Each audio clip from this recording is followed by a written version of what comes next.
Путь Вознесения. Вознесение и мастерство. Вознесение предполагает мастерство, или овладение.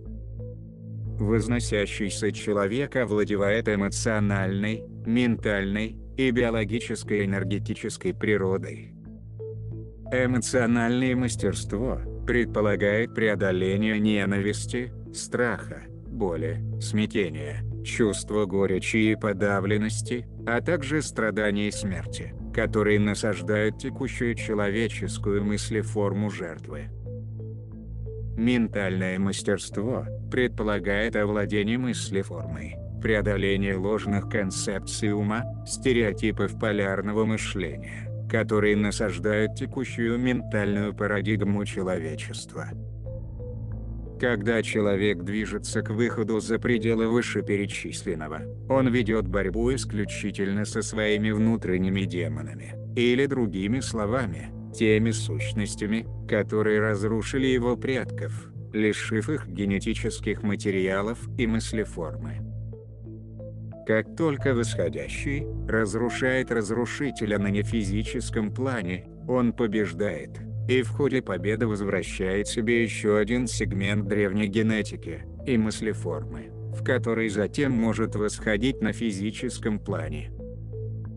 Первое, что происходит, когда вы возвращаете генетические материалы, ваше энергетическое поле расширяется и меняет внутреннюю структуру движения, изменяется в потоке, а затем информация доходит до биологии, и последняя возносится в кристаллическую структуру.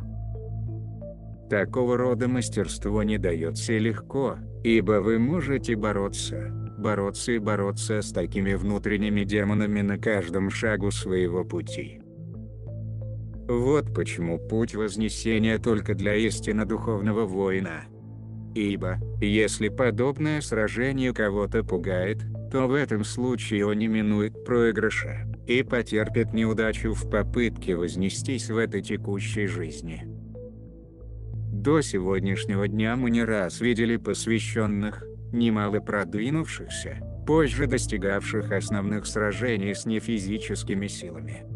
В своем нежелании, или нерасположенности занимать четкую позицию, смотреть внутрь и бороться, эти посвященные теряли разные частицы генетического материала, в которые они уже вознеслись до этого момента.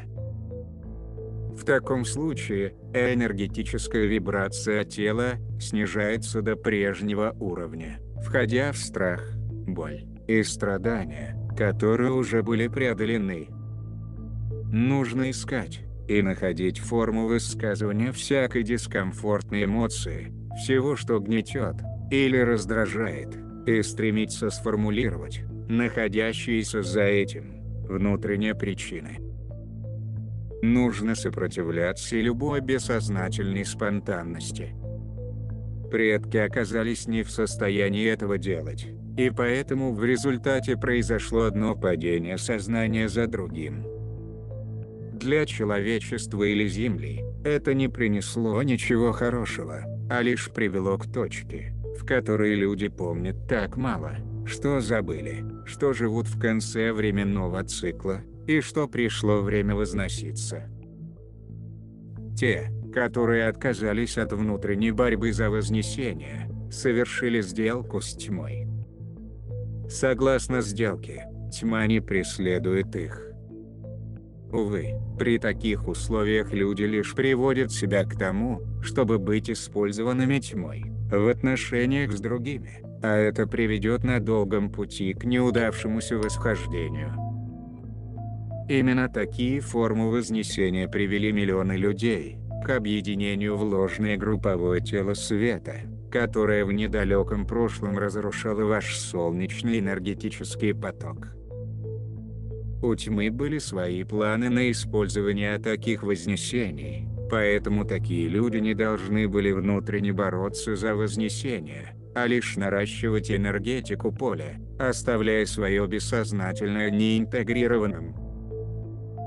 Впрочем, принимавшие в этом участие имеют сейчас слишком большую карму с солярным солнцем, чтобы вознестись в этой текущей жизни.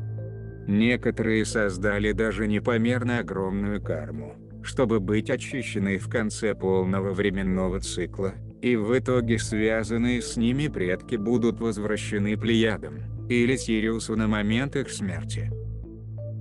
Земля желает, чтобы в человеческой форме проявилось больше зрелых духовных посвященных.